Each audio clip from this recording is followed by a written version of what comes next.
How's it going, guys, and welcome to the Midnight channel. Today we have an interesting video here. Today we're going to be talking about one of the most anticipated games from Atlus in the last few months. That's going to be Soul Hackers 2. A lot of people have been talking about this. There's a lot of discussion regarding the DLC and everything regarding the game itself and everything. So today I want to talk about everything you need to know about Soul Hackers 2 up until the release of the game, everything that we've seen so far with the trailers and everything like that. Of course, no spoilers or anything like that. This is not about the game itself, as much as it is what we've seen so far from trailers and that kind of stuff. We'll also be discussing a little bit of the DLC and release information. That way you're all updated with that information as well. But let's go ahead and jump right into it. So if you didn't know, this game is going to be coming out fairly soon. We're a couple days away now, on August 26th, so in about a week and a half from now. There's been a lot of discussion pertaining to the different releases of the game. One of the biggest deals being there's a lot of different editions for this, such as the collector's edition, which is no longer available, as well as some other editions like the digital edition, the pre-order edition, and then the physical edition, which you can also pre-order as well. There are different DLC that attaches to those collector's editions or digital editions and everything. So very interesting to see how all this developed so far. Of course, I guess we'll talk more about the DLC in a second later. But with that being said, the release of this game is going to be very interesting. The director for this game, it's been a figure that we've known from Atlus for a while. He's worked on a lot of different projects, such as Tokyo Mirage Sessions recently, which is kind of a mix between Fire Emblem and Shin Megami Tensei. That was officially what they were supposed to do. They did a little bit different, and the game had really mixed receptions, such as what the story of the game is and the characters, and well, there's a lot of different interesting discussions pertaining to the game itself. And now we have this upcoming role-playing game from the same director here. That's gonna be Mr. Eiji Ishida and of course Mitsuru Hirata. Both of them have again been working on several gameplays and everything, games together before and everything. Although another interesting aspect is that this time around it's going to be one of the very few times where Atlus actually gets someone that does the music outside of Atlus. So typically they'll have somebody like Shoji Meguro or the other composer that does the music for Shin Megami Tensei games, but this time around they actually hired Monaca. Monaca is a studio that does music for different video games. One of the most famous ones gonna be games like the Drakegard series, Tekken. They do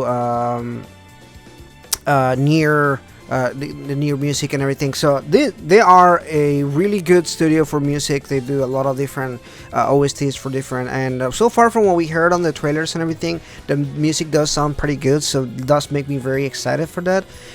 The series of Soul Hackers, it's an interesting series because it branches off from Shin Megami Tensei and of course Devil Summoner, which is like the main series and everything. So it's kind of a spin-off of a spin-off, so to speak, but at the same time its own contained game. You do not have to play Soul Hackers 1 to understand the story of the game.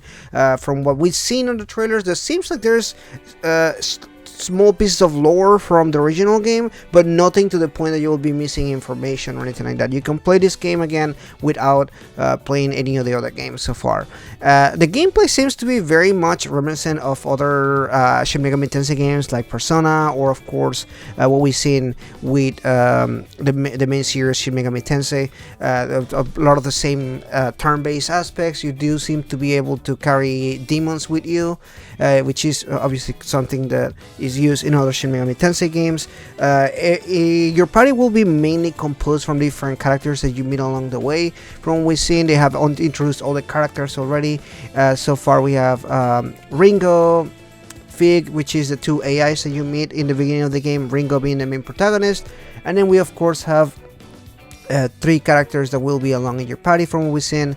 That's gonna be Arrow, Saiso, and Milady. Now the Milady name I think is pronounced differently in the trailers and everything. I don't exactly know, Milady or something like that. It's weird pronunciation. I don't know where they got that pronunciation from. For what that's what it sounds like. But so Milady or Milady, whatever you want to call her, and it follows the story of them kind of trying to prevent some sort of apocalypse or of the sort, so some sort of event that will happen. So their goal, their mission as Ion is to prevent this thing from happening, and that's pretty much the gist of what we know from the story from the trailers. They had shown a lot of different factions that we've seen so far, such as the faction which is the main antagonist with the Phantom Society and what they're about and everything, and of course very different characters that they shown along with the trailers and everything. So far, I am very excited for the game. I think that they've done a pretty good job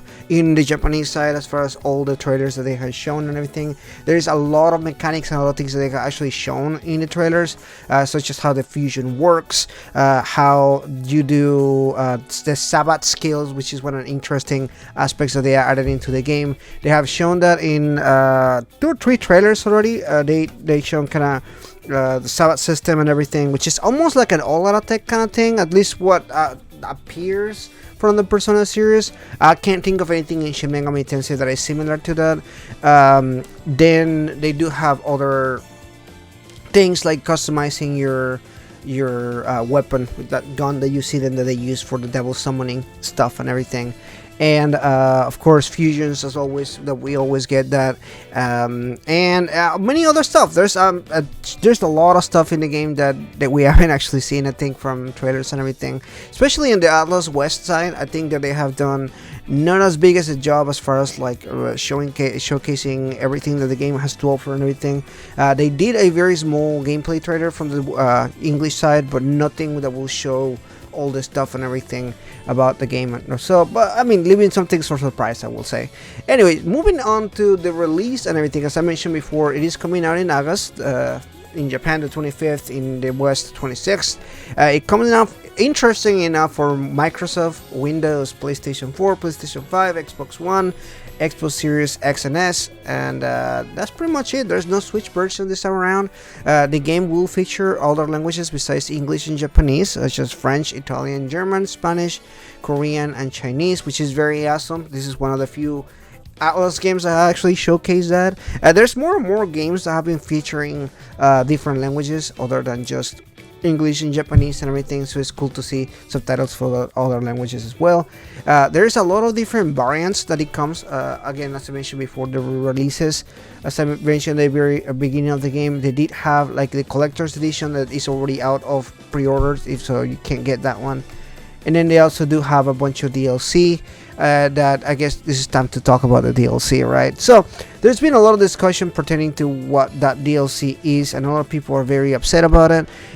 One of the biggest deals as far as DLC goes is the Lost Numbers DLC, which is a DLC that is going to be containing a contained story that is not part of the main storyline. It's just its own thing. This DLC will be, I believe, $10 or something equivalent in Japan. We don't know I don't know the exact price in the West yet.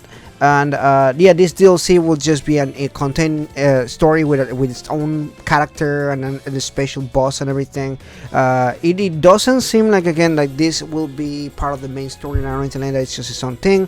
There's actually a bunch of DLC that comes with for demons and all that kind of stuff. I hate that they're selling demons, but it is what it is. And also, of course, they're doing more DLC with different outfits that you can get. Now, I did make a separate video breaking down all the different outfits that they have. They do have some Persona 5, Persona 4 outfits. They have the Devil Summoner series outfits. So yeah, there's a bunch of different stuff that you can get as far as DLC goes. And there's a big discussion regarding whether this is unfair or fair, or whether people actually should be consuming this type of DLC. In fact, there's a lot of people actually calling to boycott the game, but that's neither here nor there. He's talking about the stuff pertaining to the release of the game. There are some pre-order bonuses, as I mentioned before, such as Aiho, which is a Jack Frost inspired Ringo character. So it's a demon that looks like Jack Frost that has the Ringo haircut, I guess. It's a special demon, and you can only get it if you get it as a I believe it's pre-order digital collector's edition, so you have to buy the specific digital edition. It's not just the normal one, and that is pretty frustrating. That's one of the things that I feel a lot of people will be very frustrated about. It should be available for everybody, but yeah, I mean, that's pretty much it for today as far as like everything that we know on the game so far. Very excited for the game still, but I do feel there are some things that should be addressed. That's why I addressed them on the video. But thank you so much for watching this, guys. Like and subscribe. Let me know in the comments down below, how excited are you for this game? Are you excited? Does the DLC turn you off? Do you think it's something that you don't want to play or consume because of the DLC? And if you are going to get the game, let me know, are you going to get it on PlayStation, Xbox, or PC? Thank you so much for watching this. I'll see you guys in the next one. Bye bye. But before we end this video, I want to thank all the members: Miko, Another Fox, Demicro, H2DK, King Narukami 45, Ethan McNeil, and Rising Oilblin. Thank you so much, guys, for your support. I couldn't make these videos without your help.